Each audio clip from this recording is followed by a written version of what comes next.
আসসালামু আলাইকুম সম্মানিত শিক্ষক মণ্ডলী এবং সম্মানিত অভিভাবক মণ্ডলী, আপনারা অধীর আগ্রহে আছেন কিভাবে প্রাথমিক বৃত্তি পরীক্ষা 2025-এর রেজাল্ট দেখবেন। তো আজকে আমি দুটি পদ্ধতি দেখাবো। এই দুটি পদ্ধতির যে কোনো একটি পদ্ধতি অবলম্বন করে আপনি আপনার সন্তানের প্রাথমিক বৃত্তি পরীক্ষা 2025-এর রেজাল্ট দেখতে পারবেন। তো আর কথা না, চলুন মূল ভিডিওতে দেখি। এজন্য প্রথমে আপনি একটি ব্রাউজার ওপেন করছি। আমি এখানে ক্রোম ব্রাউজার ওপেন করছি এবং এই যে সার্চ বার আছে এখানে ক্লিক করে লিখছি প্রাইমারি স্কলারশিপ রেজাল্ট 2025, এখানে ক্লিক করছি।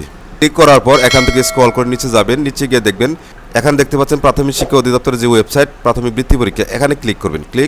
ক্লিক করলে এরকম একটা ইন্টারফেস দেখতে পাবেন। উপরে দেখেন এই যে বৃত্তি পরীক্ষার ফলাফল, এখানে ক্লিক করবেন। এখানে লেখা আছে প্রাথমিক বৃত্তি পরীক্ষা রোল নম্বর অনুযায়ী একক ফলাফল।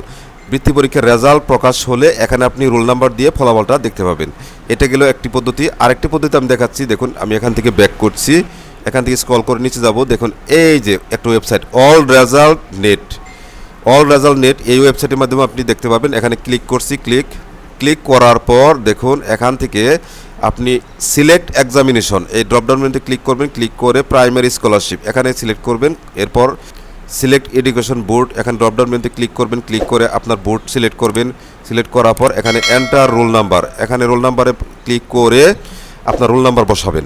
আমি রোল নাম্বার বসালাম, বসিয়ে দেখুন ভিউ রেজাল্ট এখানে ক্লিক করছি। একটু অপেক্ষা করার পর দেখুন এই একটা প্রপাপ আসছে, এখানে কি লেখা আছে দেখুন ব্রেকিং নিউজ, বৃত্তি পরীক্ষার ফলাফল 12 জুলাই প্রকাশিত হবে। প্রকাশ হলে সরাসরি এখান থেকেই দেখতে পাবেন। অর্থাৎ আজকে 12 জুলাই প্রকাশ হওয়ার সমূহ সম্ভাবনা রয়েছে দুপুর 12টার পরে।